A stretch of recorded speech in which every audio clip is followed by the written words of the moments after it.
Good afternoon and greetings. My name is George Hawkins, and I am delighted to welcome you to the Reservoir Center's program, Lessons from the Front Lines, Supporting Water Utilities in Disadvantaged Underserved. Your pen, some paper, or your top handy to take notes, because we have a spectacular lineup of who have really an unparalleled experience delivering services to underserved and to disadvantaged communities. And we're going to learn all about some of the practical stories and lessons that they've learned in that practice. But before I go too far, because there's so much exciting content to come, let me turn it over to Maya Santhiadiandan, who is the program director for the Reservoir Center, to welcome you and tell you a little bit about the center, and then we'll go forth. Maya. Thanks, George. Thanks for the warm introduction. Hello, everyone. I'm the program manager for the Reservoir Center for Water Solutions. This webinar has been brought to you by Reservoir Center. And in just a few days, we will be opening up our doors for a brand new facility in Washington, D.C.'s Navy Yard neighborhood, located right by the Anacostia River. And we have a great building, great location, and we'll be hosting in-person events soon enough, as well as hosting virtual events, including webinars such as this. If you have any questions regarding the Reservoir program or participating in a future event, please feel free to contact me at maya@reservoircenter.com. That's MAYA@reservoircenter.com. Back to you, George. Thanks, Maya. And Maya, as well as running the Reservoir Center, I could say she has a good history, really a fascinating history in the water sector, including having worked for Washington Suburban Sanitation Commission, my utility that serves me here in Maryland. So we're delighted to have Maya at the Reservoir Center. This kind of program is exactly what the center is set up to do. It's really for the entire sector. It welcomes all voices. And we would love to have the center convene a meeting for you or a program for you when we're going to open in one of my absolutely favorite buildings in all of Washington, D.C. So when you get a chance to come to D.C., you need a place to camp out and do some work as you're heading up to the Hill or over to EPA or anywhere else that you may be going in our fair city. Come check out the Reservoir Center. It's a spectacular building. It's a wonderful resource, and it's meant to be a place to convene, to hear voices, to connect with your friends and allies and colleagues, and really advance the water sector as a whole. So I could not be more excited. When you see the building, by the way, it's just about a stone's throw from DC Water's headquarters. So you can visit there as well, right on the Anacostia River. So could not be more pleased to be associated with the Reservoir Center and to have a program like this, which is exactly what the center is for. And let's just talk a little bit about the program and what's coming today, because it's a follow-up to a program we had in January 26th. So on January 26th, we did a program about the infrastructure law, American Rescue Plan, the influx of funding that's coming into the water sector, which is really unprecedented in my lifetime, maybe since the 70s when I was a younger kid. It's into construction grants program, and what that means and how it connects to Justice 40 executive order by President Biden that 40% of benefits coming from federal programs go to underserved and disadvantaged communities. And the way that program went, which was excellent, we had wonderful speakers, including from some of the organizations that are with us today. To me, that program was about the what's coming, what's the funding, how's it organized, and what's it structured, and who is it that we're seeking to support. So there was a lot of commentary in that program. I've been work. It's not just it's all it's just for the this kind of focus. Does it mean just identify support the this case, we're going to be how is it that we're going to organize ourselves as enterprises throughout the United States to provide this to disadvantaged and underserved communities. So this is really a hands-on question. We know the funding is coming from these really impressive and unprecedented generational funding sources. We know a focus of the funding is Justice 40 communities, the disadvantaged and underserved. The question is, how are we going to achieve that outcome? And I can tell you that's not a simple answer. One of the elements that I've said in my past, I ran DC Water, but prior to running DC Water, I ran the office in Washington, DC that held the SRF program. and I did the intended use plan. I had the funding in place. And then right in the middle, that I shifted over and became part of DC Water. And my team wasn't sure they wanted to apply for a SRF loan or grant because of the paperwork and the complexity of the process. We ultimately did, and we funded and financed a whole range of excellent programs. But that was for a very large water utility in a metropolitan area. The lift is not small to go through the steps necessary to secure federal funding. So the question we have here is, how are we going to help overcome those same obstacles that we faced at a utility the size of DC Water with smaller and disadvantaged communities at play? So what we have for you today, and by the way, I understand from comments that my video is a little bit choppy. So as soon as I finish these comments and I turn it over to the first speaker, I will switch to a different technical venue and hopefully that will improve. So my apologies for the choppiness. We'll get that fixed briefly in short order. Hopefully you'll get through, I can get through just what's coming, because we have a really special program on tap for you today. Like I said, get your pens, your typing ready, because there's going to be a lot of things. I know I'm going to take a lot of notes. I tend to write the old-fashioned way with my pen and paper and fill up pages of notes listening to the kind of folks that are on this program. Because we're going to start with two plenary presentations from major institutions that have direct responsibility, engagement, and the source of a lot of the work that's going on. And then thereafter, we have this panel set up with a whole range of excellent speakers. Because my audio seems to not be working well, I'll hold off on doing too much more on introducing the rest of the team.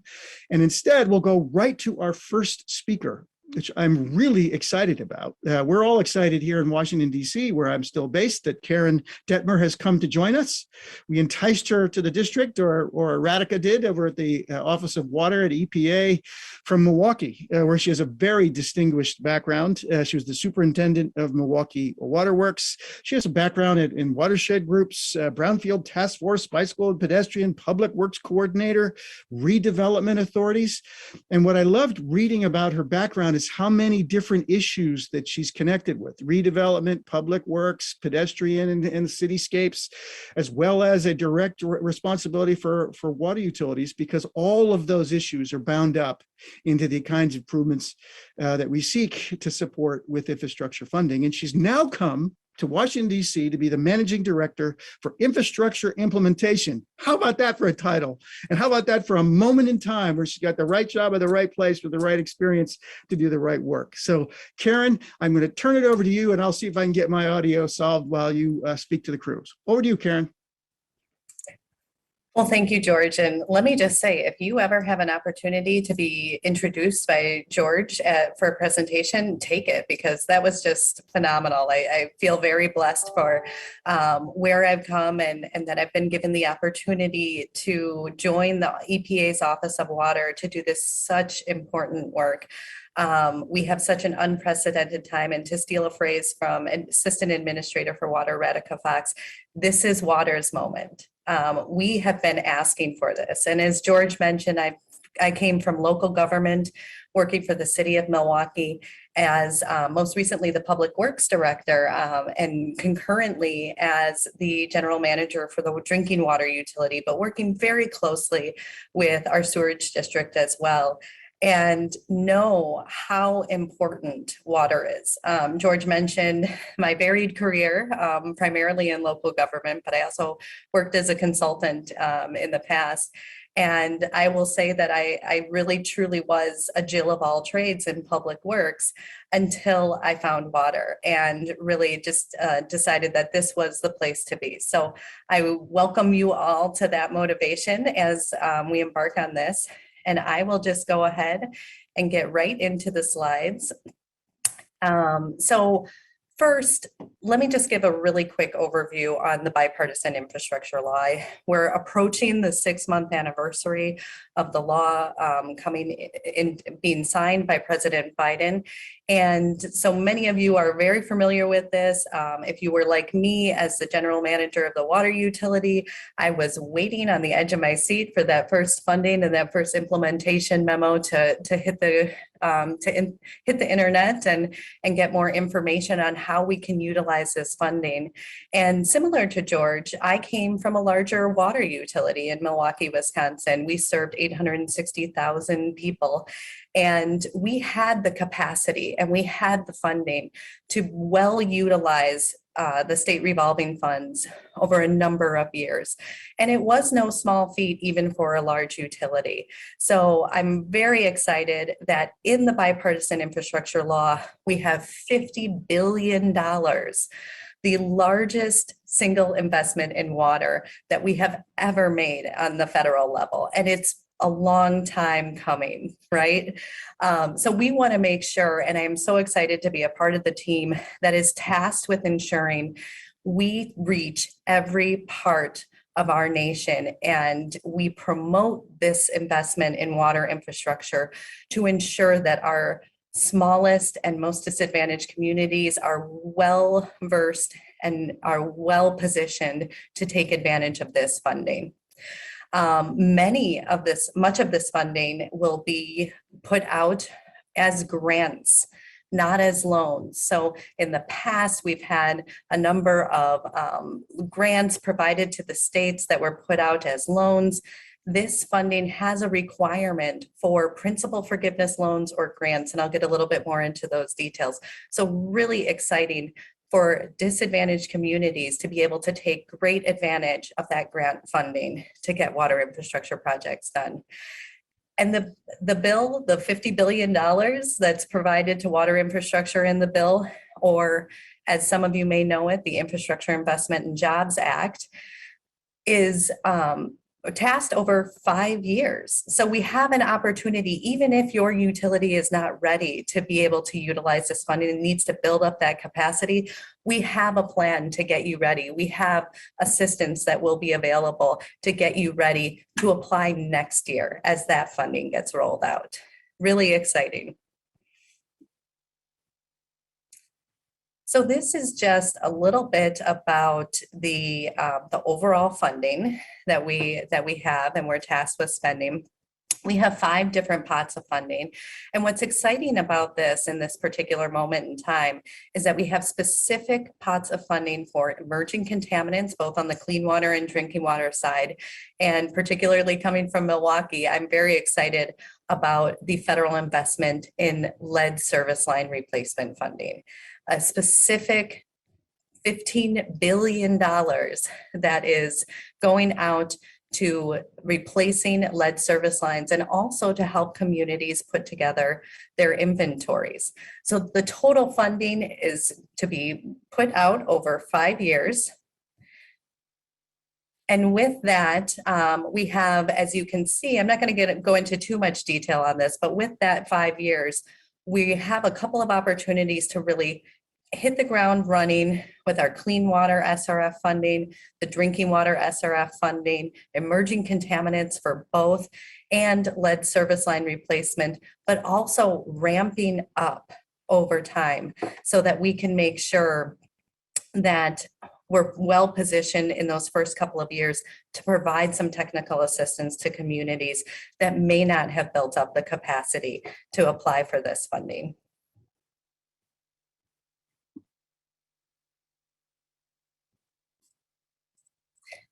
So how does this funding get to communities? Each state has a revolving loan fund already set up that has been utilized in previous years. So these are state individuals that are working closely with EPA regions to put together what is called an intended use plan. And that intended use plan is provided to the EPA, approved by the EPA, at the same time that the states are making a grant application. The grant is then given to the states, and that's where local communities can apply for that funding. Again, an unprecedented amount of grant funding in this particular 5-year session that we can put out to disadvantaged communities. So really exciting. And I mentioned that we are ramping up the funding over the next 5 years, starting in 2022, because we want to make sure that that funding is available to every community, every utility across the country, especially those that may have been underserved in the past and may not have had as good of access. So if you haven't already, if you have a water infrastructure project in mind, if you have lead service lines or emerging contaminants that you would like to address in your community, talk to your state.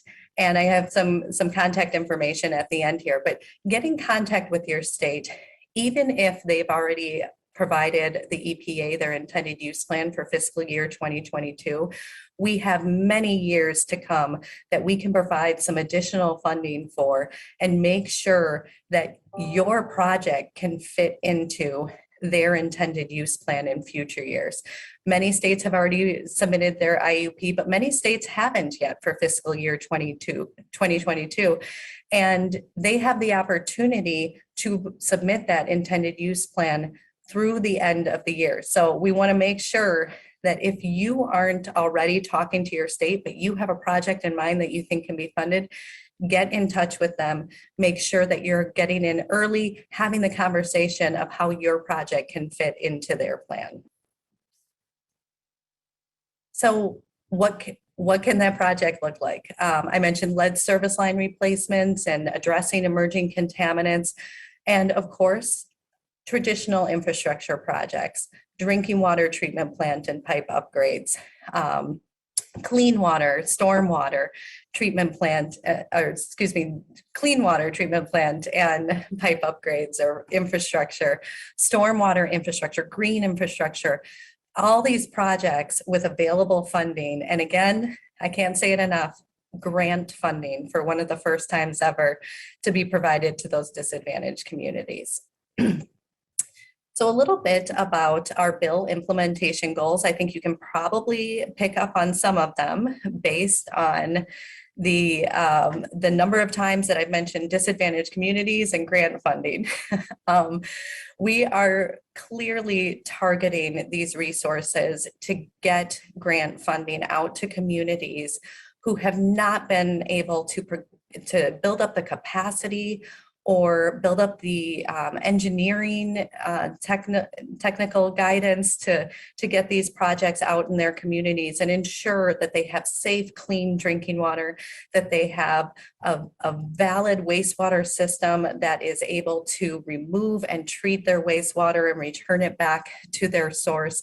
And we want to make sure that we are hitting every single community. So in doing that, we are putting together right now technical assistance program that we can get that information out to those communities that want to use this funding. I can't say it enough.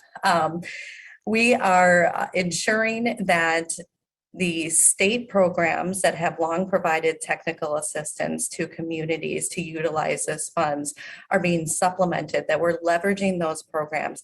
And for the first time ever in the bill funding, we have the ability as the EPA to directly provide technical assistance to communities. So watch out for more information on that as we move forward into the summer months, because we will be putting out programs to reach every level of community. We have recently released a request for applications for environmental finance centers that you'll hear from Joaquin, who is one of the great successes in running one of those programs. So watch out for more information on how you can directly interact with the EPA to get that technical assistance and apply for that state SRF funding.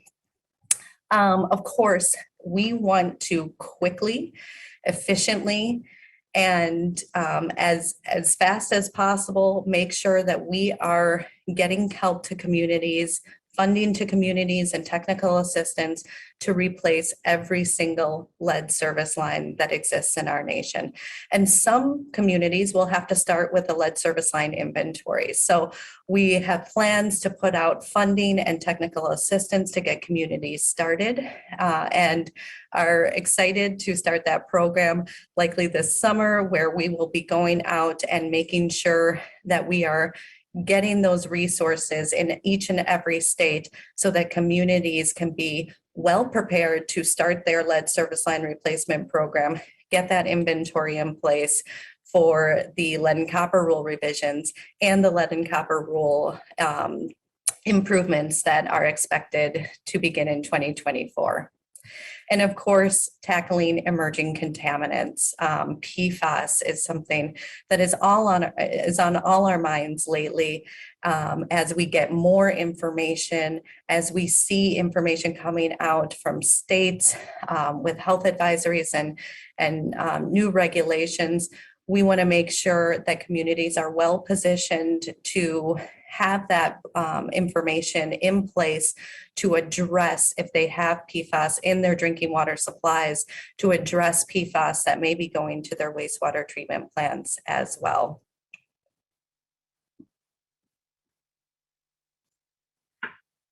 So as I mentioned, we are developing a technical assistance strategy, and I talked a lot about that as we went through, because it really is meant to touch every part of our program. EPA is well positioned to work closely with our states, find out what has been working for communities, what the states have not been traditionally able to fund or assist communities with, that communities are asking for. And we're really excited to get that project started and get that strategy out on the streets so that we can help those communities that George mentioned that may not have that capacity, maybe a little bit intimidated by the application process for an SRF fund, and make sure that we are well positioning everyone to be able to apply. I mentioned that states are currently working on their intended use plans for fiscal year 2022. So talk to your state. We expect a barrage of requests and applications to be coming in this summer and fall, and we've already received some. So we're really excited to get that money out for fiscal year 2022, starting this fall and maybe even summer, and continue on with those additional years of getting that funding out. And then, of course, we are developing outreach and educational opportunities, webinars like the one today, where we can just reach a wide audience and make sure that we are capturing as many people as we possibly can. So what can you do if you're interested? You can start developing your plans and identifying the projects that you need to get completed, and then reach out to your state. Make sure that you are well aware of what their intended use plan says. Determine if your project is available, is eligible for funding. Determine what you may need to do or what you can do in order to get ready to make that application, and discuss some other funding options. So in addition to the state revolving funds and the emerging contaminants funding and lead service line replacement funding that I mentioned, there may be other state programs or EPA programs. We have small and disadvantaged grants for emerging contaminants that we can get out to you. So if this isn't necessarily the right program for you, we have many other programs that we can explore and we can help, and your state can help guide you through that process of what's available. And then, of course, you should be building on the relationships with your state or SRF. So if you have used that SRF funding before, make sure that you're keeping up to date on what you can do to build on those projects. So if you've used that project previously, how can you develop another project? How can you manage that relationship with your state so that you can be better positioned to apply for the funding in the future and provide some input on how they can provide technical assistance, as well as how EPA's technical assistance funding can be best utilized in your community. And finally, I just want to share some contact information that may be helpful as far as information on where you can find your specific contacts at the state level for clean water SRF, for drinking water SRF, and of course, those individuals will be able to help you with the same information on using that funding for emerging contaminants, as well as lead service line inventories and replacement. And with that, I hope that George's microphone is worked out, and I will pass it back to George. And George, you're on mute. What a delight it is to have you in Washington and what we've brought to the Beltway. And I hope that everyone on the line recognizes that someone who has seeped into local government, who understands how water utilities work, but has brought that perspective to Washington, D.C., is exactly what we needed at this time. And one of the comment I do want to make, because we do have folks who are coming on this panel who are delivering the kind of services that you're describing. So I know they're very heartened by the engagement that EPA has and the funding that's bringing to bear. But it's the expectation that the EPA-led EFC and technical assistance efforts will supplement that the states have the ability to do their own technical assistance really close to the folks they're trying to help. That's right, isn't it? Karen? Absolutely. Yeah, we know that states have wanted to provide some additional technical assistance to their communities in the past. And as I mentioned, with that additional funding coming from the bill, EPA is better positioned than ever to leverage that technical assistance to get out and provide technical assistance to the states themselves for standing up a program for lead service line inventories for their communities. So we're really excited to pair that EPA direct technical assistance with the technical assistance that has been provided by the states in the past, and make sure that that funding is well utilized so that we can hit every single community. Wonderful. I love the goal, hitting every single community. And I also, having brought Karen into the Beltway, our next speaker took knowledge from the Beltway and took it back out into the field. And as Karen mentioned, runs one of the largest state program of its kind in California. Joaquin Esquivel is a good friend to us in Washington. He had a very distinguished career. He worked for Barbara Boxer. He was the Assistant Secretary for Federal Water Policy for the California Natural Resources Agency. So he has a long history of experience and understands how the Beltway works and what goes on in Washington on policy levels and on regulatory levels, which is fantastic. But he went back to California and has started on the board, but is now the chair of the California State Water Resources Control Board, which is a really powerful and important organization, no more so than now. My gosh, you live in interesting times. I'm looking over to the side because that's where I see you on my screen. And I always look at your smiling face, but realize, boy, you've taken this role on in perhaps the time of all time where water is more important out west and in your state than ever. And you're the right person for the role. And he has a lot of experience and perspective to bring to this conversation, both because of his experience with state revolving fund and federal policy, but because of the SAFER program in California, the Safe and Affordable Funding for Equity and Resilience program, which, as far as I know, is the largest statewide program that is designed to provide direct support for community water systems that are in trouble. And I don't think any state has done something quite like you have. So the experience that you have is very informative and insightful for what now we're seeking to do even more than we have in the past across the country. So Joaquin, so glad you're with us today, and I'll turn it over to you. That was a very kind introduction, and just appreciate your incredible passion and leadership, George, and this entire space. I think, as you said at the top here, and we all continue to agree, we're at a generational moment We're at a generational moment in these discussions around our water systems, the challenges they face. And it's not lost on me that we're here in a real 50-year arc when we think about the Clean Water Act, the Safe Drinking Water Act, around Porter Cologne, which is the state legislative act that created the State Water Resources Control Board and its 9 regional boards 50 years ago.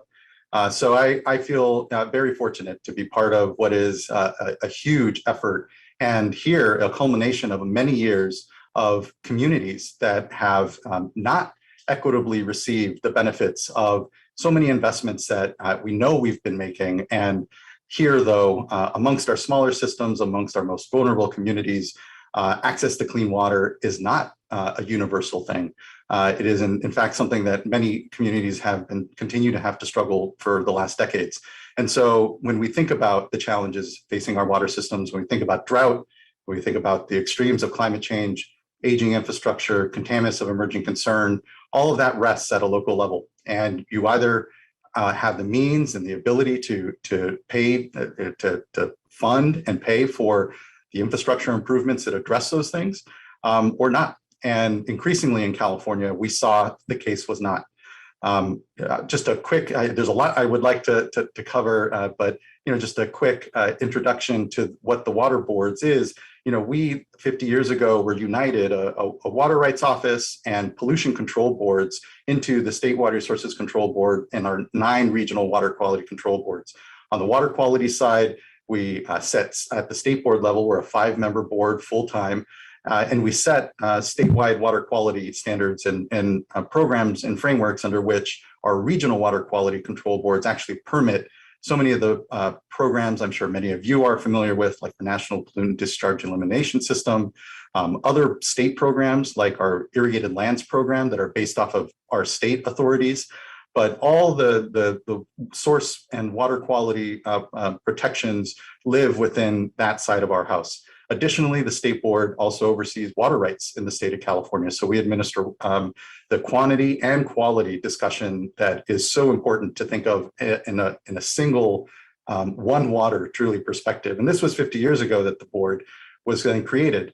And just a few years ago, about 5 or 6 years ago, in 2014, actually a little more than that now, the Division of Drinking Water was transferred over from the Department of Public Health to the state board.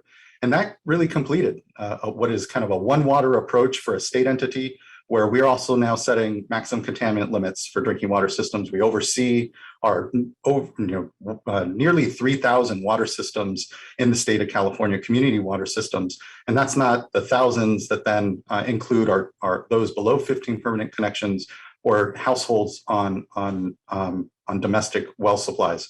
So what happened now 10 years ago was actually California passed the human right to water.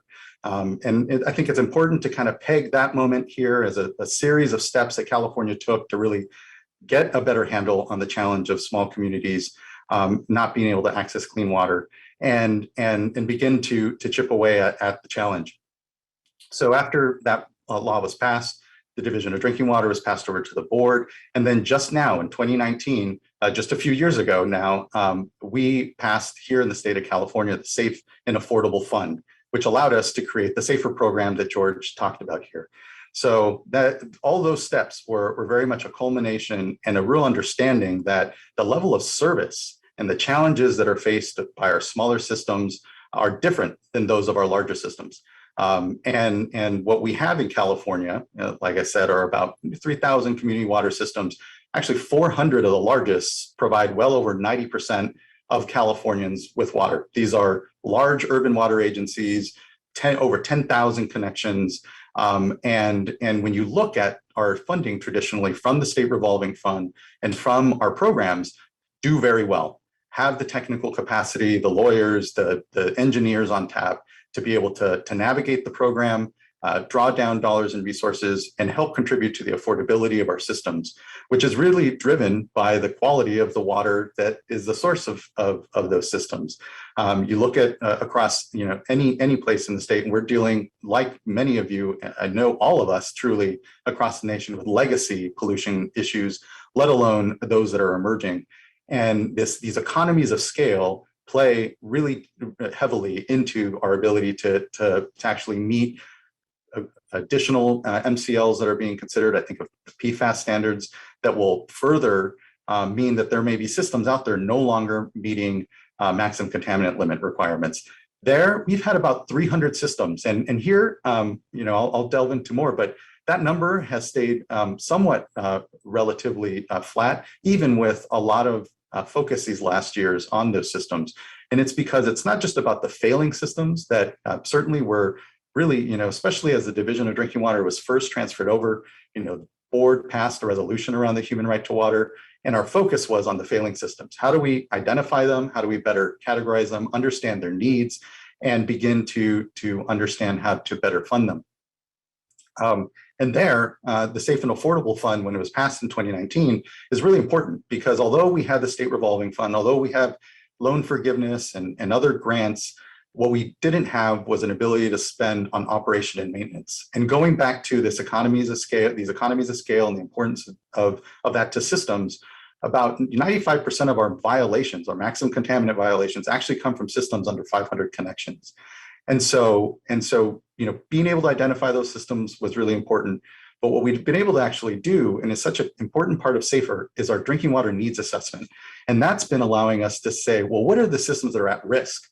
Because although, the tip of the iceberg may be your failed systems, or systems that are no longer meeting standards, it's actually all those systems below that are at risk, and that pool of systems that may bump up into and no longer meet an MCL.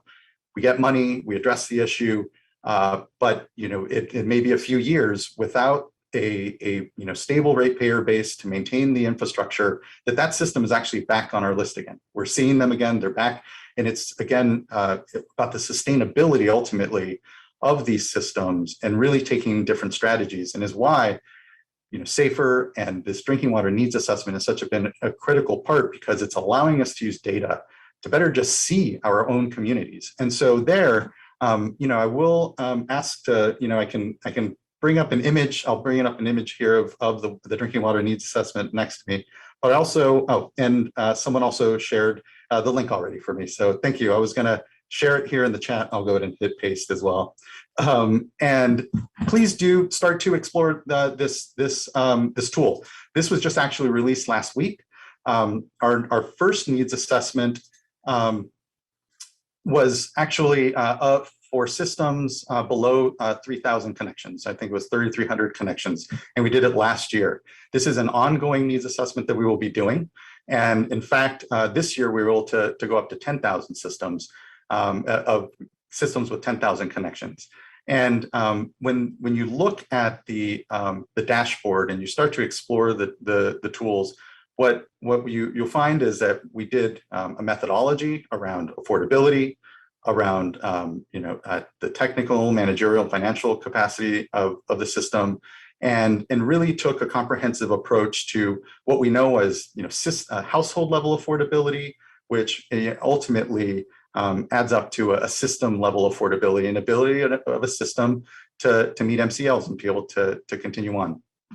So and to continue to actually adjust to what are a number of challenges for our system. So what has really been able to drive so much of the work in our state is just an acknowledgement that it's a different level of service, that we needed different programs that allowed us to pay for operation and maintenance, that allowed us to develop tools like the needs assessment, that better even just allowed us to now take advantage of what is an incredible alignment between California's focus on our communities that have been inequitably served here, and taking these dollars now, both at the state and the federal level, and maximizing the opportunity, because we're better seeing our own systems, we're better seeing the challenges that our communities face. And what you'll notice on the dashboard is that of the systems that we're of most concerned that are most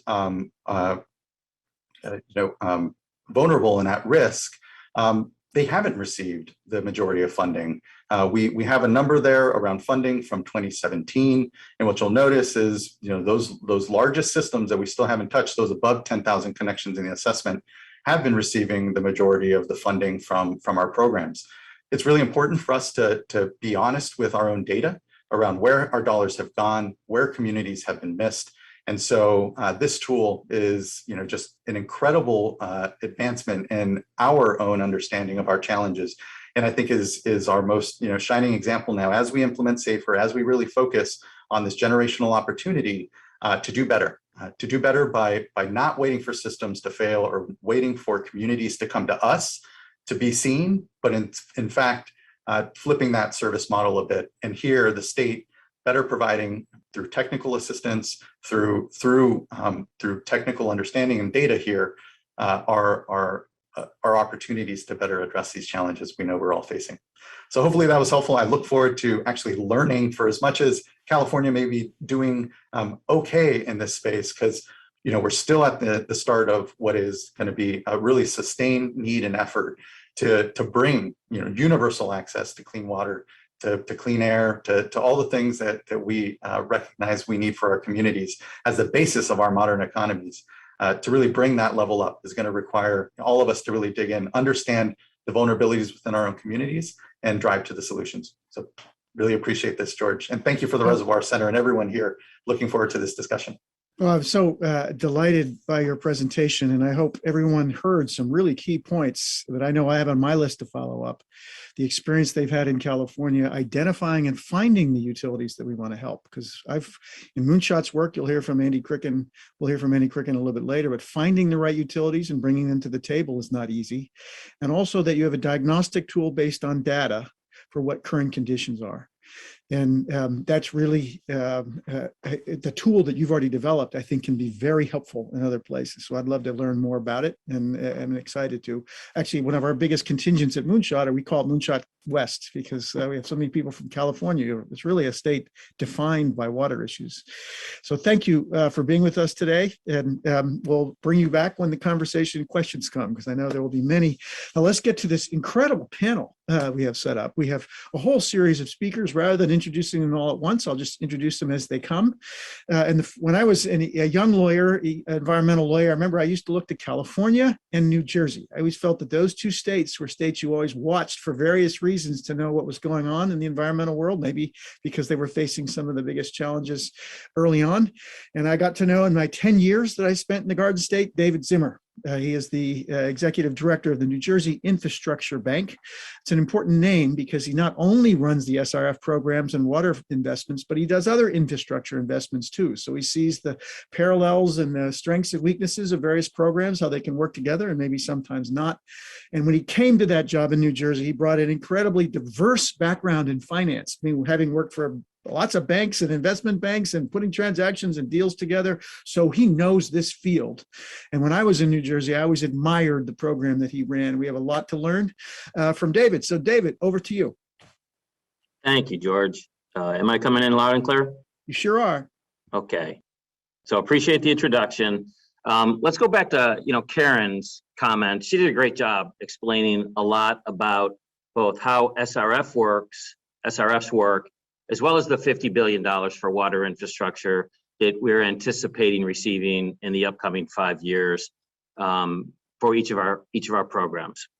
I'm going to use New Jersey as an example, but I want to make sure that everybody that's listening right now understands that we're all different, right? New Jersey is different from California. California is different from New York. It certainly depends on how our state laws set up each of the SRF programs. So we're all defined and, if you will, restrained by those laws. But our general concepts are very, very similar. And of course, our objectives are identical. So I've modeled my speaking points coming up to really talk about this conceptually, okay? Some states like New Jersey, and we're not in the majority, but some states leverage their capital grants. We go out and we issue bonds, and we use those bond proceeds along with the capital grants and the repayments that we get every year from, quote, the state revolving fund to make more loans to new projects. So just for example, we get a little bit more than $150 million a year in loan repayments. So even if we didn't get any capital grants, we would take that 150 million, add 150 in bond proceeds, and we'd be able to finance $300 million worth of environmental infrastructure projects. Not nearly enough to address all the water issues of our state, but at least to inform folks how some of the states that we all receive capital grants, how some of our states actually leverage these grants to reach more projects, all right? We end up using bond proceeds. The bill, a lot of money coming up in the next 5 years. So for New Jersey, we currently receive $84 million in capital grants. I'm going to throw some numbers around. I'm not expecting people to remember them. You don't need to. I'll have a walkaway point at the end, all right? $84 million, and 36 million of that's going to be given away as principal forgiveness. So we basically give away 43% of our capital grant, but we've got money that we get from state appropes. We've got the $150 million in repayments. So we actually have a lot of money every single year in addition to that remaining $48 million to lend out, right? For this first year, just to put it in perspective, Bill is going to provide us with an additional $169 million, or over a 200% increase on what we're already getting. And as Karen said, those funding increases increase every single year over the next 5 years. So really, when you look at the total amount that we get in capital grants versus what we're going to get in Bill, we're going to get an additional 235% more. So I'm not asking you to remember our numbers, but the takeaway here is your state should have somewhere between 200 and 250% more in funding from EPA and the federal government over the next 5 years because of this bill. That's a lot of additional projects to be able to finance. Most of it is coming in the drinking water program, and that's just drinking water was put into effect 10 years after clean water. Clean water was the big issue back in the 80s, and we, at least as a state, would get anywhere between 66 to, let's say, 2/3 to 3/4 of our money on the clean water side, the rest on the drinking water side. This bill really helps out the drinking water programs. So if you're an advocate for drinking water, yes, as Radhika was saying, this is water's moment, but it is really drinking water's moment, all right? Now, also in the bill, and again, Karen made a point about this, it prioritizes principal funds for disadvantaged and affordability criteria communities. And every state gets to determine what those definitions are, right? There's some guidelines within which you have to stay when, especially when it comes to affordability criteria on the clean water side. But the point is, every state determines what is a disadvantaged community and what is affordability criteria. What's important is that we actually do this, and we do this in a way that satisfies our state requirements, and it passes what EPA is going to be looking at from each of the states. The reason that this is critical is because it determines who's going to get all these free funds and for what type of projects. So again, a couple of numbers here. We're going to get $1.4 billion in SRF and bill funds over the next 5 years. 1.4 billion. We will end up giving away more than 50% of that in principal forgiveness. That's $713 million of free funds for our disadvantaged, underserved communities. And in addition, right, we just don't have that 1.4 billion. As I mentioned, we get revolving repayments, we've got state appropriations, and we're going to do bond deals. So we're going to lever those funds. We anticipate that in our state, we're going to have over $1 billion a year available to finance environmental projects on both the clean water and the drinking water side. So you put that into perspective, right? It doesn't solve all of our water problems, but it certainly makes a big dent over the next 5 years. So one last thing that Karen talked about, and I'm really going to focus on this. She talked about and mentioned communities that have not had the capacity in the past to apply for SRF funding. I think if there's one issue which is going to challenge every single one of us, this is it. Identifying these communities is not the challenge. Helping them identify their needs, helping them find a path to address those needs, helping them develop strategies or capacity development and project concepts to meet those needs. and then helping them prioritize which projects are the most critical and need to be financed first, and then taking those project concepts and getting them ready for an SRF application admission. That's going to be our challenge. That's what keeps me up right now as I look at the money that we're going to get and know that we have a fiscal responsibility to make sure that we've got these communities that have not taken advantage of our funds in the past, and now we've got all this money to give to them and help them. That's going to be the issue. My recommendation is that everybody involved works with local community groups.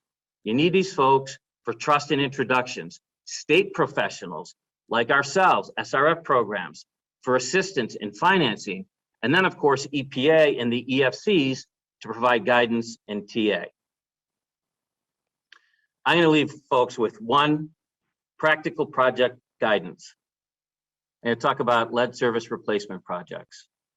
So our state's largest city, Newark, New Jersey, has literally become a national model on how to address and replace lead service line replacements.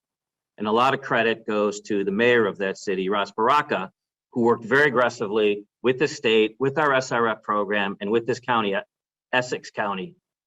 They passed a city ordinance that allows the city to replace LSL laterals on private property without a homeowner's position under the guise of public health. And they did that just a little bit more than 3 years ago. In the last 3 years, they've been able to replace over 95% of the 24,000 lead service lines in the city. And they expect to complete the remaining 5% within the next 3 months. The total project cost was almost $180 million. They came to us for roughly 120. They got the remainder of it from Essex County, which is rated AAA. They will receive and save city ratepayers over $40 million from principal forgiveness that the SRF had from the Booker bill and some leftover drinking water principal forgiveness. And I would just leave everybody with this. For any interested party, they've got a website. The individual that oversees this program, Karim Adim, makes himself available to any state, any city to walk them through what Newark's done to the extent that it can help you folks, whether it's from a legislative or whether it was trying to figure out how to inventory the lines, et cetera. I can't recommend it enough. And George, I'm going to leave you with that. Thank you, Bill. Thank you, David. And that is a wonderful story. I've talked with Kareem about it, and I do encourage people to take a look. The statute that allowed them to change lead service lines on private property was critical. That's what held us up in DC and still does to some extent in many communities. I'm going to move on to the rest of our panel, and we'll ask our panelists to try to really highlight the top points they have on their list, because we have 6 folks and not a lot of time left to get everyone's really good insights in. And next we're going to one of my good friends and one of the original leads for an environmental finance center. This is Heather Himmelberger. We've convinced her to participate today despite the fact that she's on vacation. So I'm not sure her video is working well. We may have a picture of her up on the screen. We shall see. If not, you will hear her voice. Not only has she been doing EFC work with small communities and big communities for 30 years, she is an absolute national expert in asset management. The first slide should say that it's both with, and what I mean by that is that small systems, you have way fewer people to get in the boat and run, have all the expertise that they would want. So I think when we try to, that's not necessarily true. So I don't think we should be strides with small systems. So next slide. One of the things that really is important is building the confidence of systems. They know more about their assets than anybody else. And sometimes it's too much of like turnover to the expert kind of attitude, when actually the people there know all they need to know about their assets. We just need to pull it out of them. We need to work with them and build their confidence. So it's super, super important that when we're doing asset management, we're building the confidence of the people who work there. One small community we worked with, we really hit that theme very, very hard. That system ended up buying uniforms for their employees, getting a logo, putting a logo on their uniforms, getting everybody certified, and really pushing the professionalism And it greatly changed the operation. It changed the way they felt about what they were doing. And they actually increased the number of people who wanted to work for them. So don't underestimate the ability of just building the confidence and professionalism of the people in the utilities. We want to create a next slide. We want to create a deeper understanding with our utilities. So what I mean by that is many utility employees are very, very good at the mechanics of how you make something work, how you fix a pipe, how you turn on a pump, all of that sort of thing. But they have struggles when it comes to like the deeper understanding of what's actually happening in the system. So we had several small systems having trouble with chlorination and, you know, how all of that works, what's happening. And so we designed trainings that explained what happened when you add chlorine to water, what it was doing, how it was working, and it greatly improved their ability to operate and maintain the chlorination systems and meet compliance. Another case was a small wastewater system in a Rocky Mountains state where they were struggling to understand the nutrient removal part of the wastewater treatment.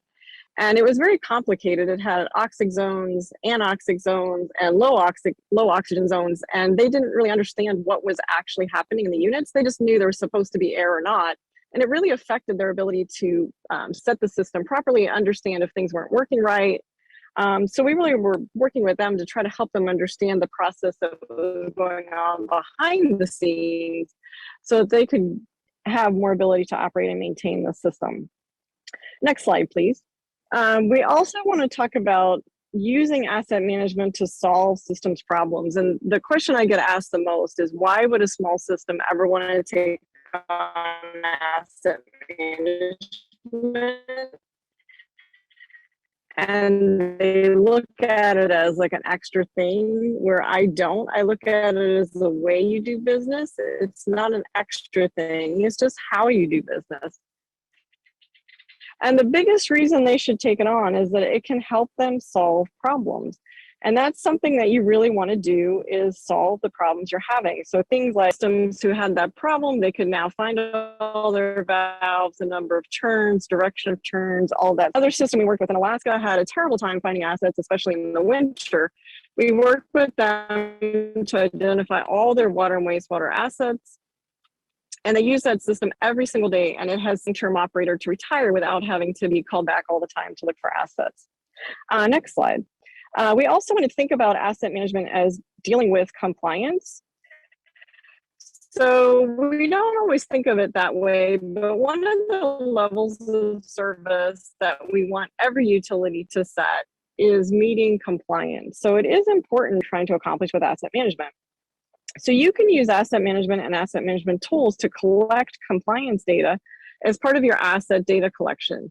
Many utilities, including one that we worked with recently, have a very inefficient data collection process for compliance data, and they don't store it in a way that makes it easy to use for compliance reports and that sort of thing. So we work with them to set up their asset management system to not only have asset data, but to have compliance data as well. Next slide, please.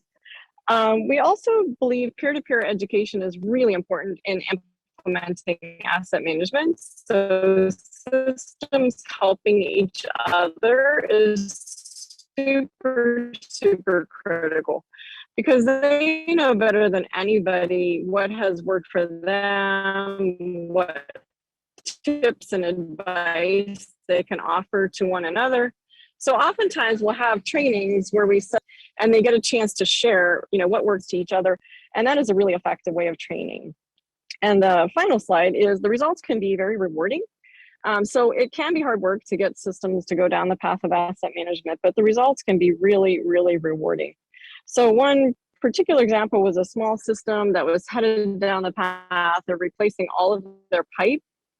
It was going to be a $5 million project. We came in to help them with asset management and found out that this project was on the books.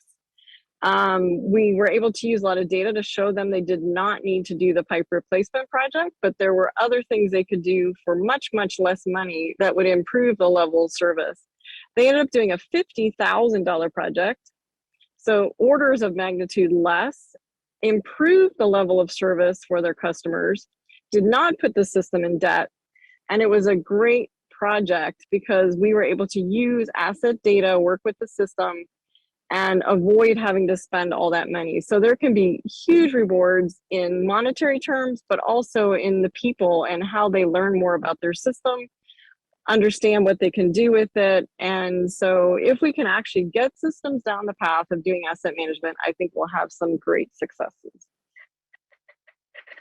So with that, I want to keep to a short time frame so we can get other speakers in, and thank you for the opportunity of being here. And hopefully it wasn't too difficult. I'm sitting here at a beach in South Carolina, so I know it's not the best atmosphere, but I'm glad to be with you all today. Thank you. Thank you, Heather. And gosh, sitting on a beach doing a program like this sounds like actually a perfect place to do a program about water. But I really admire how Heather has been a leader on asset management and how it ties so many of the topics that we're talking about today together, and enables not just a project to be identified, but a series of projects that build on each other to drive improvement. Our next speaker is actually coming at this issue from a slightly different angle, because what we've been talking about mostly to this point are places that have water utilities and seek to improve the services that those utilities are offering.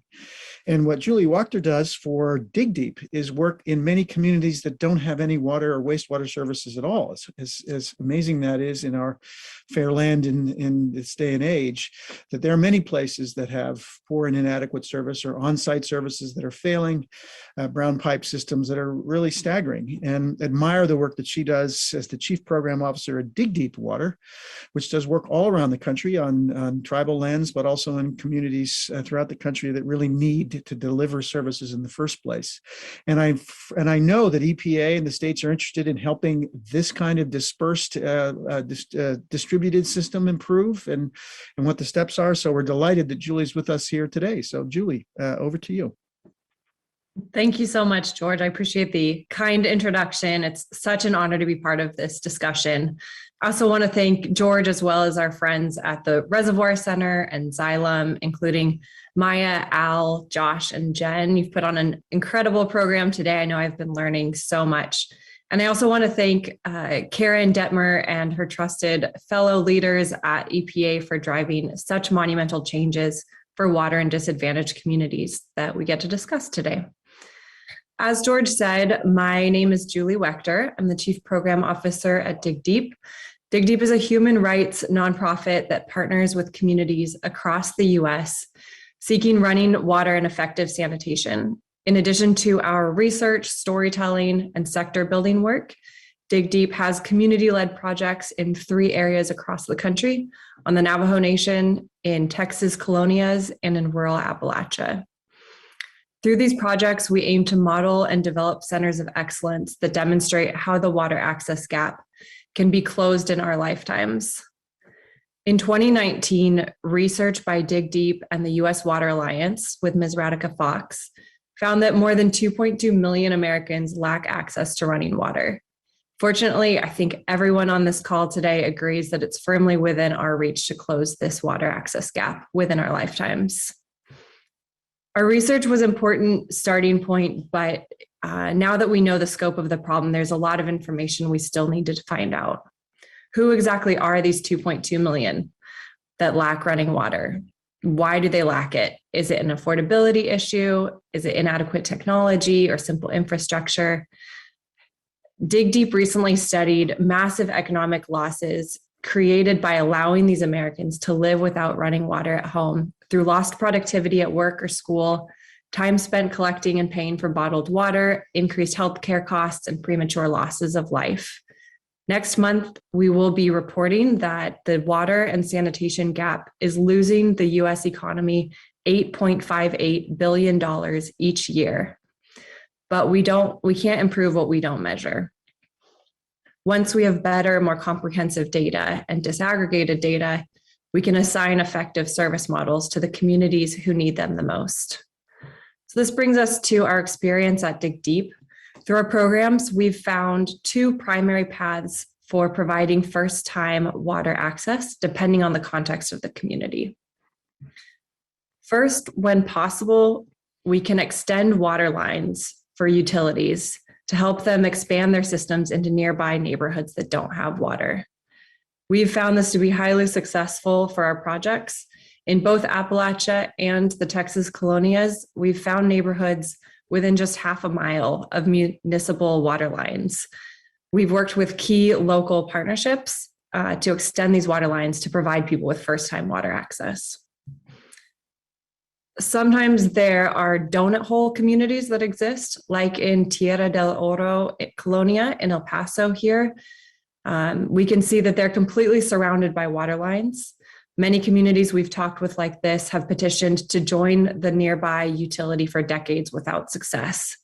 Through our work on the Navajo Nation in Appalachia and in the colonias, we've found that households need support with the paperwork and the fees associated with extending water lines. Utilities also need support with the bandwidth so that they can take on new customers, and even county governments need support so that they can reach communities in need more quickly. Increased data on these communities, as well as more flexible government grants and targeted government outreach, can expand water access in these situations. The second primary path for water access is for communities where nearby water service lines are miles away, as is the case for many homes across the Navajo Nation. In this context, regionalized management of decentralized systems can be effective. On the Navajo Nation, Dig Deep constructs household-level cistern-based systems supported by regionalized water trucking routes. Government assistance for regionalized management structures like these, as well as the operation and maintenance, is critical to ensuring water access for remote disadvantaged communities. Despite the number of government programs available to help water infrastructure, Dig Deep has found that utilities in distressed regions experience barriers of insufficient information, expertise, and resources, which hinder them from knowing about programs and navigating the application process. The more agencies can do to reduce these barriers, the more disadvantaged communities will benefit. Individual homeowners also need help knowing where to turn. I was recently in West Virginia and I visited a community called Falls Creek. Their well had run dry, probably due to some mining activities nearby. They paid for a second borehole to be drilled, which also ran dry. The terrain is too steep, unfortunately, for the utility to run water lines, and the community can't afford another drilling attempt. For now, they help each other haul water from a nearby creek. Modified eligibility requirements and support for innovative technologies will help individual homeowners like those in Falls Creek to get the support they need to have safe running water. Above all, to close the US water gap, efforts must be sustainable and community-centered. The local community must have the expertise and the funds to maintain systems and troubleshoot solutions, which means that they have to be meaningfully involved from before the start of the program.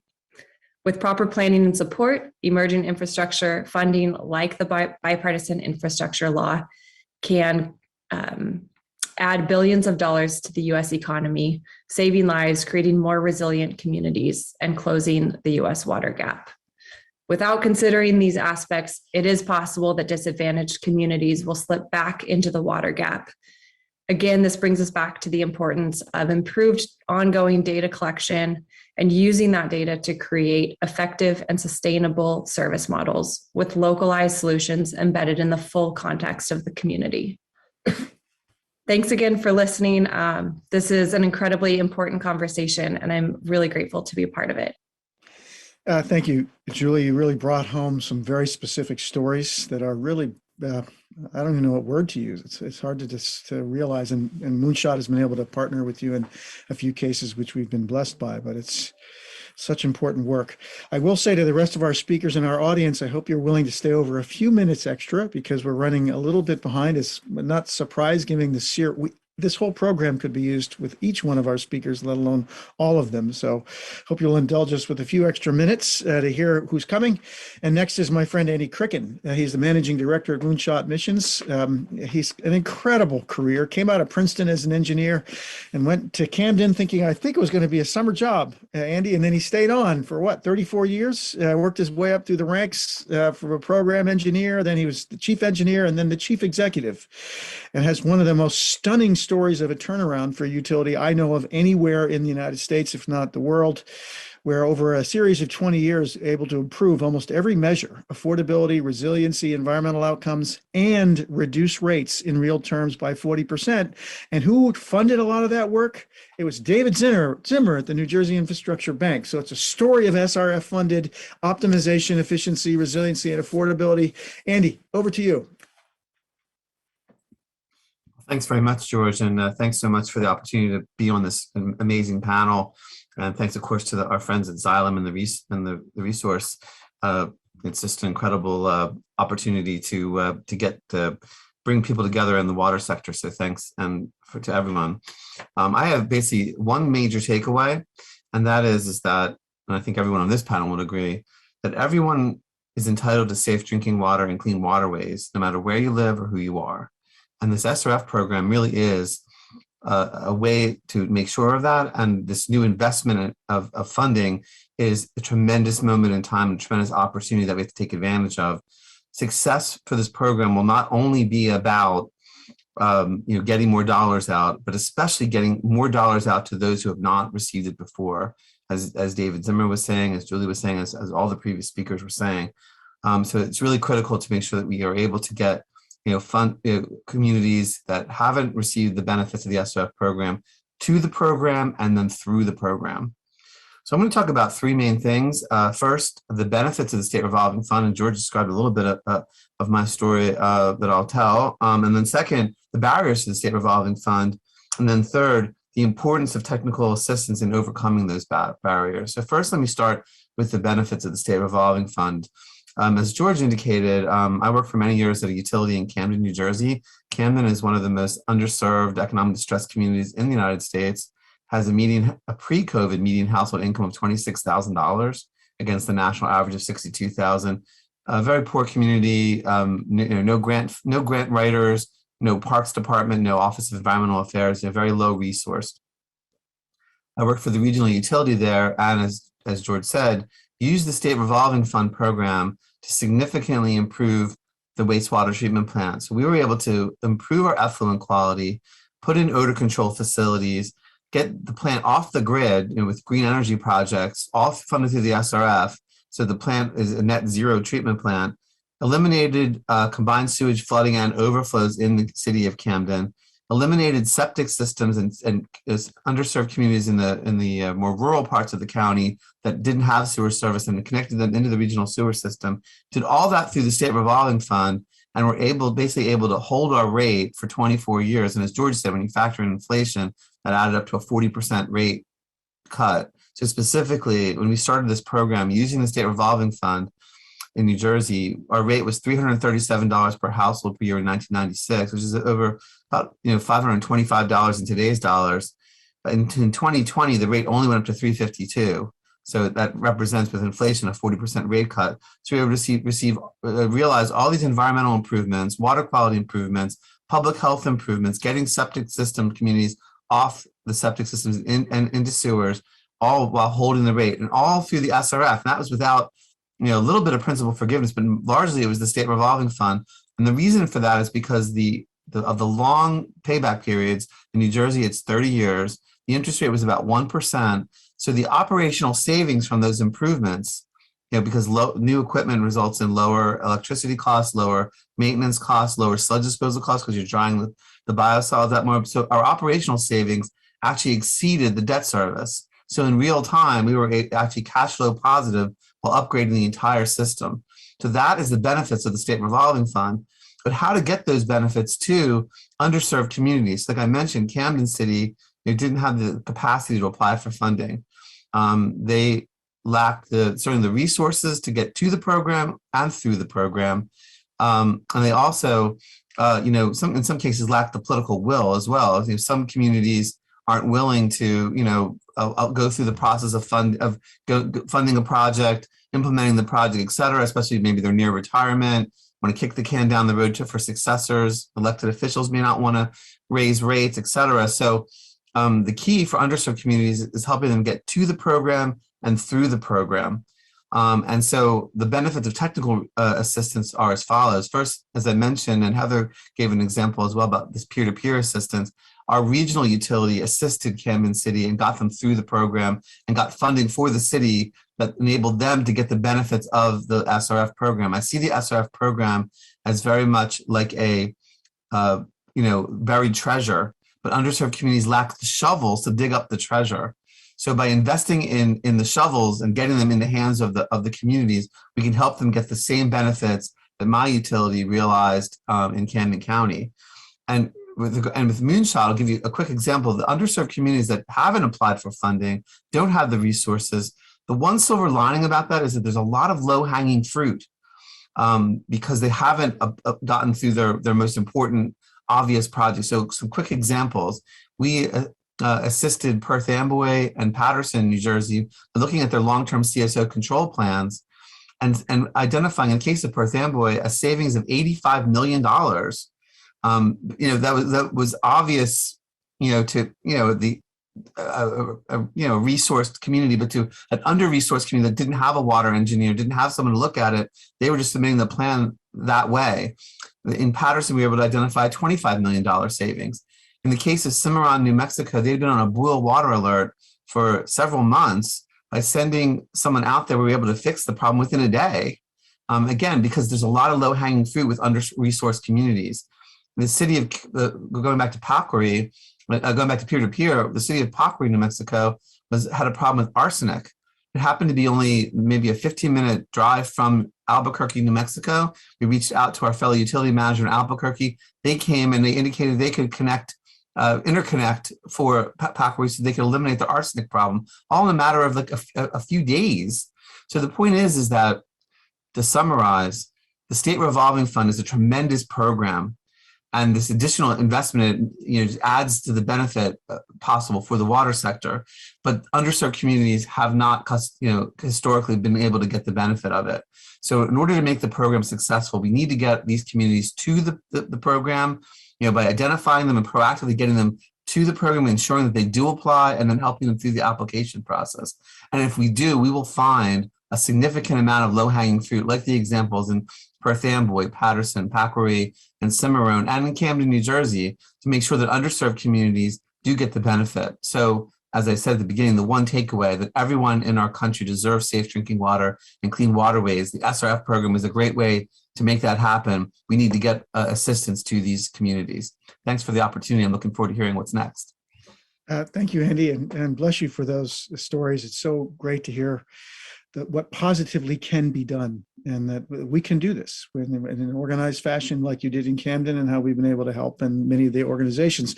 And we've had a lot of angles we've looked at this question today, which has been wonderful. The next two speakers are going to focus on another angle, which, by the way, there is also some additional funding coming to the Department of Agriculture. So the only funding won't be SRF. There are other funding sources, particularly for rural communities. And we have two of the best, most experienced, if not the most experienced organizations in all of the country who work in rural communities. And we'll start with Sarah Buck. She's the Chief Program Officer for the Rural Community Assistance Partnership, RCAP. She's had a career of doing rural community work, but she started in the field and then moved into a more national focused office, which is always what you want. She knows how it works in the field and now has a national perspective. Sarah, turning it over to you. Thanks so much, George. Hopefully everyone can hear me. So today I'm going to be flipping the script a little bit and talking about what disadvantaged and underserved communities look like in rural.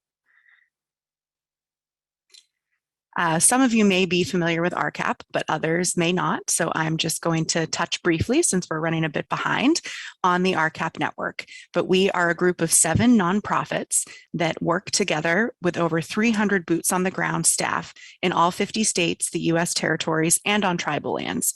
We provide training, technical assistance, and local capacity building in water, wastewater, solid waste, and community and economic development. Our goal is to really improve environmental and public health and the rural quality of life, starting at the tap. A little bit more information about our impact and why we're really here talking about rural and what we know about rural disadvantaged communities. I'm going to breeze through this, but in FY21, our impact for the technical assistance work that we did across the country, we served over 4.3 million people in 2,500 distinct rural communities. The average population of those communities was just over 1,600. So we're talking the smallest of the small, the communities that need support the most. The percentage of communities with 3,300 or fewer population that RCAP served was 86%, with an average MHI of 39,498, which is significantly less than the national average. Approximately 1/3 of the people served were people of color, approximately 8% were tribal members, and just over a quarter were low-income individuals. More than $400 million in leveraged funds for small, rural, and tribal communities. So we really have an in-depth understanding of the technical assistance and training, capacity building required to help those hard-to-reach communities bring in much-needed infrastructure funds and sustainably manage them. And this is just our technical assistance impact. Training has also been a huge part of that work. This is a little small, I apologize, but this is just really showing that we're everywhere across the country working in rural America. We worked in the vast majority of counties, many of the persistent poverty counties, and about 86% of the non-metro persistent poverty counties across the country. I'm going to talk briefly about a case study and didn't want to make this too California centric since we did get to hear from Joaquin from the State Water Resource Control Board, but thought that this was a really unique instance. And I actually worked on this project in the field, so know it very personally. But Arvin is a community in the Central Valley of California. It has approximately 20,000 people in population. And that is larger than the communities that we typically work with at RCAP. Our bread and butter is really communities under 10,000. But rural communities are different everywhere. They're all unique across the country, and 20,000 in a state as large as California is still pretty small. They have a pretty low median household income, just under 40,000, which is half of the statewide median in California. And they had been out of compliance with the arsenic rule for many years, fluctuating between 30 and 60 parts per billion.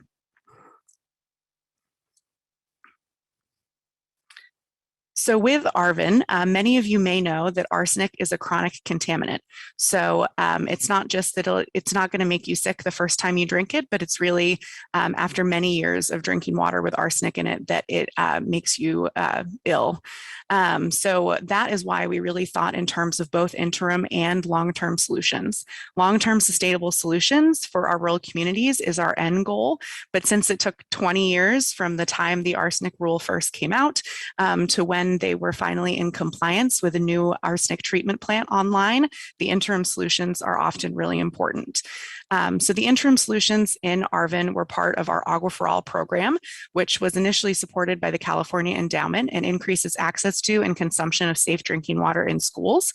The point of use interim solution portion of the program was funded by the State Water Resource Control Board from the funding that they gather, or I'm not sure if they still do, but did at the time, from a number of violations and polluters. They bring all that money together and then redistribute it in grant programs for good to combat some of those challenges. And with that program, we installed over 170 point of use devices and maintained them starting in 2014. In addition to that, there was also another interim solution where they had put in community refill stations where water customers could those that pay water bills could come and would get a certain amount of water that they could then take home with them and have that at home. So through this program, we actually provided more than 500,000 gallons of safe drinking water to Arvin students and community members.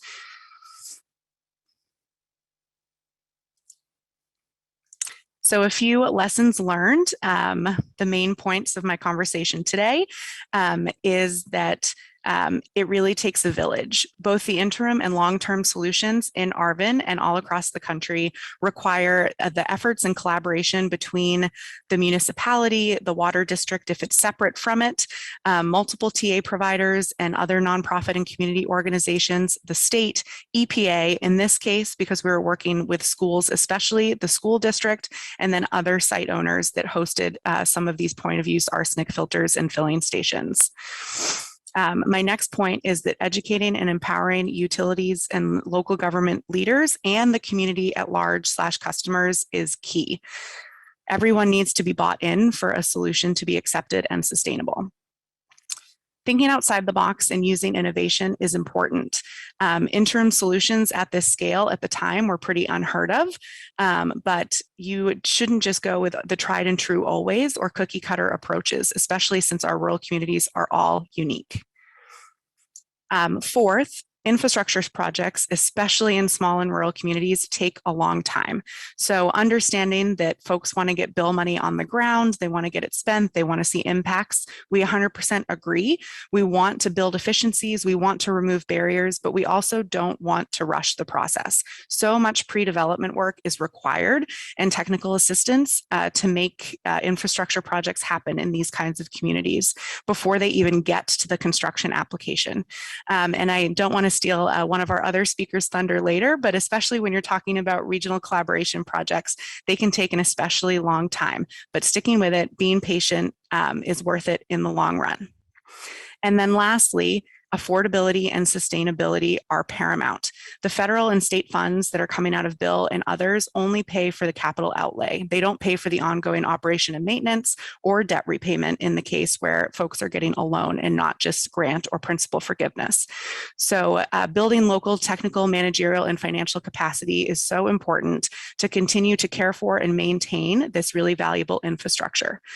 There's an example in another part of California where a state-of-the-art arsenic treatment plant was built in the Central Valley and was later abandoned after the community did not have the technical or financial resources to maintain it. And we don't want that to happen to these precious bill funds.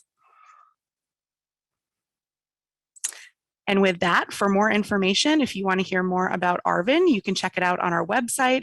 If you would like to learn more about RCAP or request technical assistance from any of our partners across the country, you can look at our website and there's my contact information. Thanks, George. Thank you, Sarah. That was so stock full of lessons learned and pointers from the front lines, just exactly as we hoped, that I'm so delighted. I am really excited that I get to talk with you, Sarah, on Friday, because I'm looking forward to it. I knew you had so much wisdom and experience, but now I'm even more excited to hear more. And next we have another organization that just does incredible work with rural communities and has for a very long time. And I'm introducing Jennifer Palmiotta. I'm not sure I have that pronounced right, but she's the Senior Federal Policy Advisor for the National Rural Water Association. And as just like Sarah, she started in the Granite State, I think, ran the Granite State Rural Water Association. Has tremendous background up to the master's and PhD level in environmental management. And we're delighted by the scale and the degree to which you're doing the same kind of work with these rural communities. So turning it over to you, Jennifer. Great. Thank you so much, George. So I'm going to take it from a little bit of a 10,000 foot view and talk more about our strategy. I would say that you cannot dance, you cannot waltz into a community and fix the world, no matter how well you dance. That kind of is our, I would say, our mantra for today, if you will. And National Rural Water Association was formed about 45 years ago by rural people trying to solve a rural problem, which was access to safe and affordable drinking water. And they identified the problem and they also identified the solution, which is going on that same strategy with our work today. So the lessons learned, I could sum it up as TLC and a heavy dose of P. And what I mean by that is it all is relates to relationships and trust, most of all. Also The TA providers have to be good listeners. They have to be good connectors with resources and also have a lot of patience, because just as Sarah said, you cannot be, these projects are not on a grant deadline. They are not following an outside agency's agenda. So it's very important that the TA provider have patience. Our flagship program is the Drinking Water Circuit Rider program, and circuit riders have on average about 25 years of experience providing leak detection and all sorts of help with asset management. They have been typically water operators themselves. They are trusted confidants. They go into, they meet on site, and they will meet with operators and be sounding boards and just being very helpful to them. The source water program was started in 2000. There are now today over 50 source water specialists across the nation.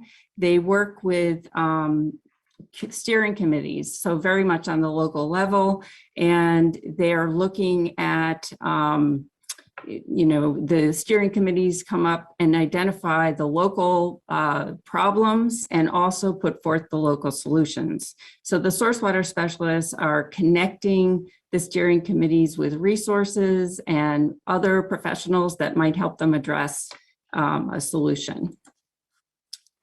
And all of this has been built on what we're doing today in the cybersecurity space with training and assessments. As you can imagine, providing training and assessments at water and wastewater utilities is very sensitive, because you're looking at a system's vulnerabilities, and also operators are sharing certain areas that they're not familiar with, and it takes a certain type of diplomacy and getting in the door, a certain amount of trust to share that type of information. So it's important, some lessons learned: who is not at the table. It's important to consider power imbalances. It's important to be willing to explore those areas of disagreement, and it's an art, not a science. And so lastly, I'd just like to reiterate, it really is all about trust, listening, connecting, and a lot of patience. So thank you so much. Thank you, Jennifer. The last two, the entire panel's been so good, but these last two presentations really caught my heart, because it's certainly been our experience that the patience and diplomacy and what it takes to work with a community to identify projects and bring them forward is really an art as opposed to a science. And I love that phrase, or I have to get it right when I use it, of coming in no matter how well you dance. It's not going to all of you. There's a lot of work that has to be done for these communities, and here we are to do it. We have one more speaker, and I'm wearing a hat from his organization. That's EJ on the hat, which is the EJ Water Co-op, and my friend Bill Teichmiller.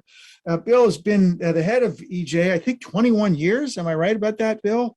And it's one of the most fascinating. This is, by the way, our final speakers. I put in the chat, the Reservoir Center has allowed us to go a bit long because we've had such a great group of speakers. We're getting a few extra minutes to make sure we get to hear from Bill. Bill is the executive director of the EJ Water Co-op, and he has another very fascinating angle on this question, which is, to some extent, small utilities need to band with other utilities. One way is to do a peer-to-peer effort, like Andy was describing when we brought in Albuquerque. But another way is to have small utilities actually band together and work in a cooperative fashion to gain economies of scale and to work with each other. And there may be no better model of this approach than what Bill is doing in Illinois and taking that idea out on the road. So Bill, you're batting cleanup for us today, but I know you have always so much to say, so I'm turning it over to you, my friend. George, thanks for the introduction, and thank you from the folks at the Reservoir and all the folks that put together this great presentation. So I've got a slide deck, which I'll go through fairly quickly because I want to respect everyone's time. But at any rate, again, from EJ Water, we're in Illinois, central Illinois. I'm trying to see if this little internet clicker is going to work. Is it? Don't you love technology? Here we go. Should work. There we go. So this was founded about 30 some odd years ago. And it started out as a very simple story. We just needed water. Our area is very impacted by dry and drought weather. So the gentleman there in the center was our founder. He also ran the local electric co-op. So that's kind of why we became a co-op.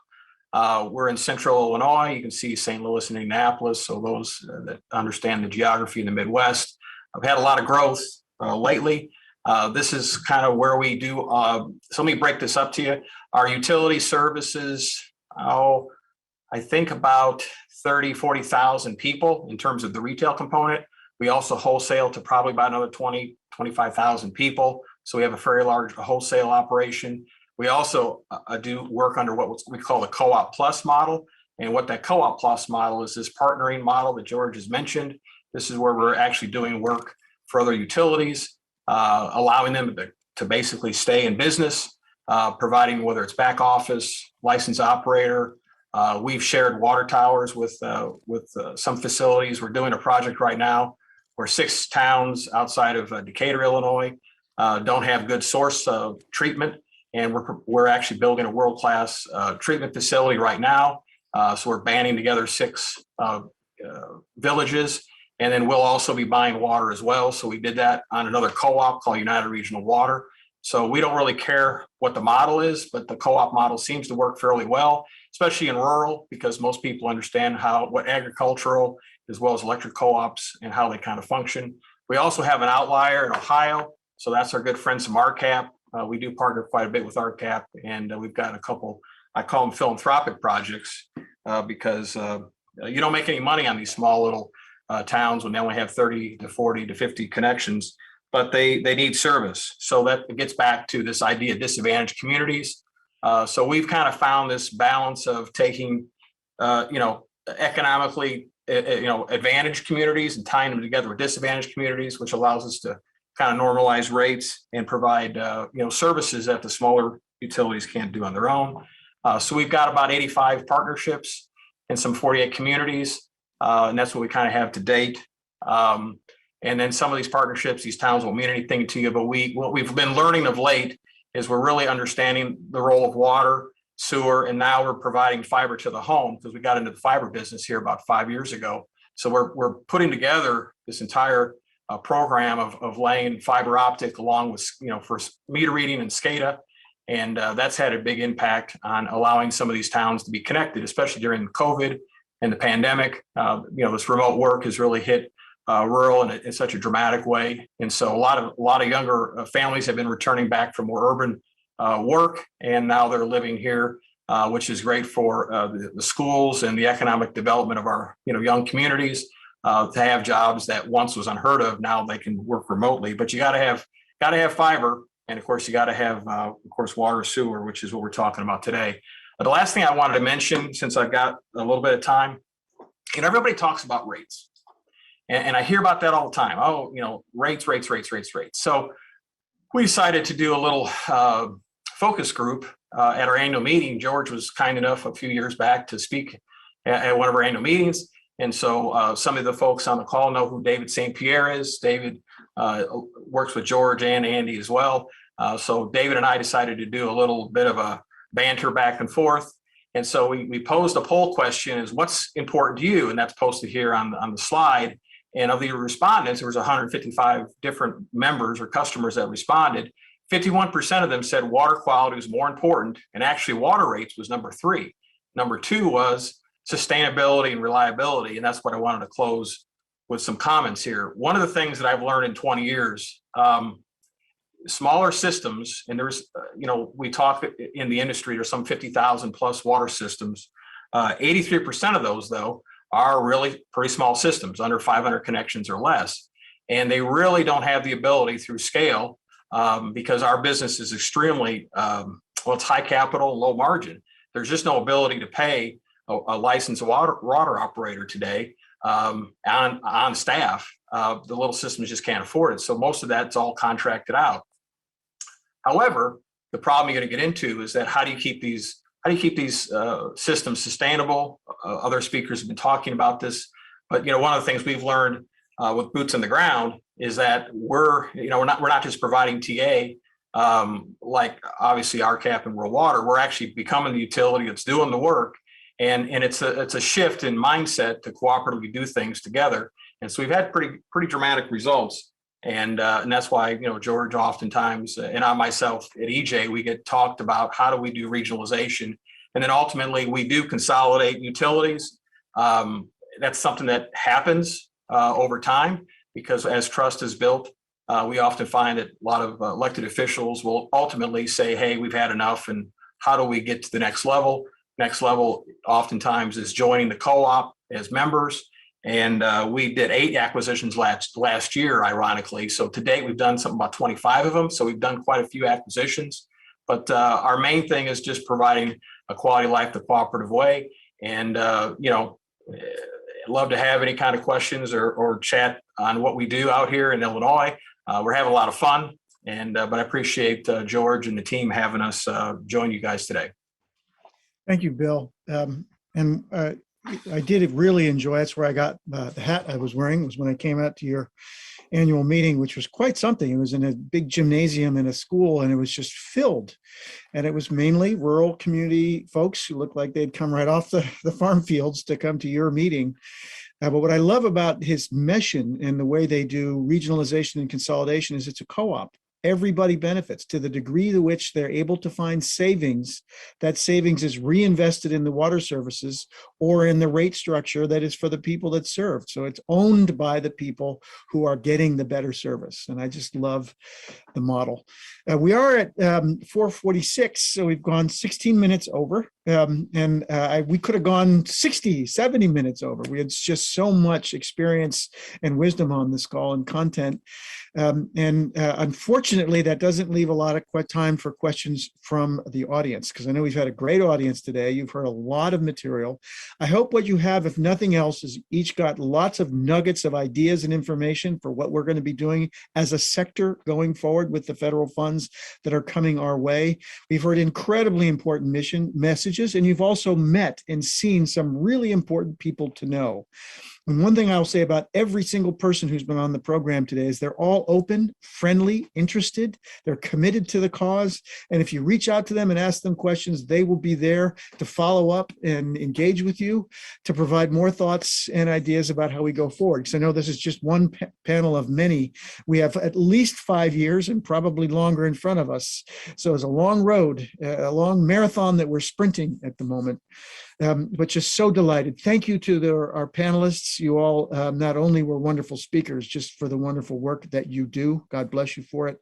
We just need to do so much more. And I know that based on the lessons that we've learned today, we can deliver what Andy said, which is that everybody deserves clean water wherever they live, whatever they do. So at this point, I will turn it back over to Maya. To conclude, for the Reservoir Center, I want to offer my thanks to the Reservoir Center for hosting us. As she told you up front, in just a few days, the Reservoir Center will open as a physical location on the waterfront in Washington, D.C., so that we can have programs like this in person. So I encourage you to come take a look at the Reservoir Center, take the benefit of it. It's a great facility, really meant to foster relationships and convenings in the water sector. And thank them for hosting us today. And Maya, back to you. Thanks again, George. For everyone who has taken the time out from their busy days to join us for the webinar, thank you. I would love to list all of our speakers, obviously Karen and Joaquin, David, Heather, Julie, Andy, Sarah, Jennifer, and Bill. Each of you have provided such wonderful insights. I wanted to share, as George already mentioned, that the Reservoir Center is opening up later this month, and we hope to have more in-person events. Please check out our website at reservoircenter.org. This webinar will be posted. It's been recorded and will be posted on our website. So feel free to share it with your community and network afterwards. And follow us on social media, on Twitter and LinkedIn. And just a quick note that Xylem, a global water solutions provider, is a sponsor of Reservoir Center, and we're looking forward to seeing you in person in the future. Thank you, Maya. Thank you, all. everyone. We hope to see you again soon. Bye-bye.